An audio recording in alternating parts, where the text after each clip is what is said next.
All right, let's talk about something really tough. That feeling when the conflict with your ex starts bleeding into your child's school life. It's not fair, and it's incredibly stressful. Today, we're going to break down exactly how this happens, and more importantly, give you a solid playbook to protect your rights as a parent and your relationship with your kid. So let's get right into it. Does this feel familiar? You're trying so hard to be an involved parent, but you keep hitting these weird walls. The school emails just don't seem to find you. You hear about a parent-teacher conference after it's already over. Or maybe you show up for pickup and the front office staff looks at you like you're a stranger. It's maddening, and it can make you feel like you're going crazy. You know you're the parent, but for some reason at the school, you're being treated like an outsider. Well, I'm here to tell you this isn't just a series of random, unfortunate mistakes. It's very often a deliberate strategy. And yeah, it has a name. It's called the School Leverage Playbook. And here's the absolute key to understanding it. The goal has nothing to do with your child's education. It's about litigation. The whole strategy is designed to use the school, its staff, its records, its daily routines, to build a completely one-sided story for a judge, making the other parent look like the only one who's ever involved. So you might be asking, why do schools fall for this? Well, it really boils down to two words: risk and paperwork. A school administrator's entire world revolves around avoiding liability. They are not lawyers or judges. This means they often just default to the path of least resistance, and that's usually the parent who's physically there the most, or frankly, the one who complains the loudest. So what does this playbook actually look like day to day? Let's walk through the most common tactics, because once you can name them, you can start to fight back. First step, information gatekeeping. This is classic. You're systematically left off email lists. You can't get the login for the parent portal. Nobody tells you about school picture day. It's death by 1,000 paper cuts.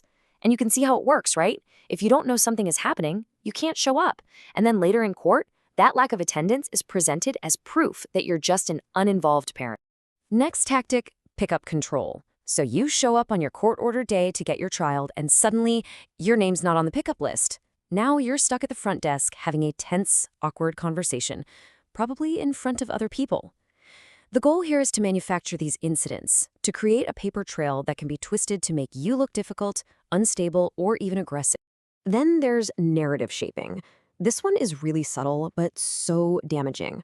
This is when the other parent is constantly in the principal's office voicing concerns about you, concerns about your child's well-being after they've been with you. Now, even if these things are totally baseless, they start to seep into the school's soft record, the informal notes and perceptions of the staff.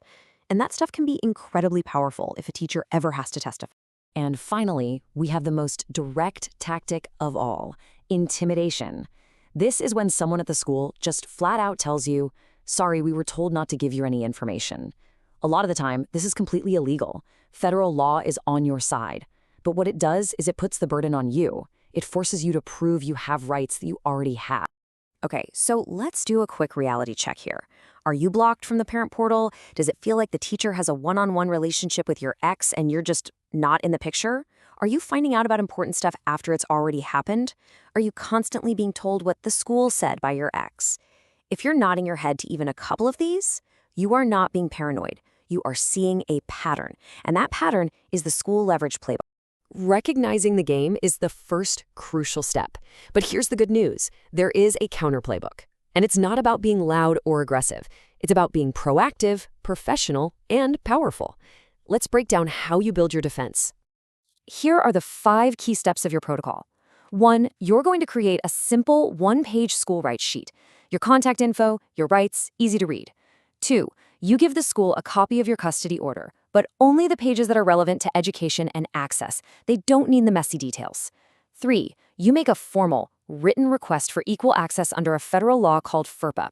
4, from now on, every single communication is smart. And 5, you start creating your own paper trail of positive involvement. Now, if you only remember one thing from all of this, let it be this mantra: write like a judge will read it. Assume every single email, every note you send to that school will eventually be blown out on a screen in a courtroom as Exhibit A. Keep it short, keep it factual, keep it 100% focused on your child. No emotion, no accusations about the other parent. This makes you look like the reasonable, stable one. It makes your communication exhibit proof. So you have the strategy, you have the mindset. Now let's talk about execution. How do you actually make these smart moves on the ground without creating a bunch of unnecessary drama? Honestly, knowing what not to do is just as critical. First, never ask the school to enforce custody. They can't. That's a judge's job. Asking them to do it just makes you look like you don't know what you're doing. Two, don't get into an argument at the front desk. That plays right into the unstable parent story. Three, no long emotional emails detailing all your grievances. And finally, never, ever, ever rely on a verbal promise. If it's not in writing, it basically didn't happen. Okay, so what happens if you've done all this? You've been perfectly professional and the school is still blocking you. You don't get louder, you get smarter. You escalate calmly and always in writing. You start with the registrar or the front office. No luck, you go to the principal. Still nothing, you go to the district's records officer. And if you have to, you go to the district council. Following this chain of command shows you're serious, organized, and you're not going away. And through this entire process, you have a secret weapon. It's a really powerful tool, a federal law called FERPA.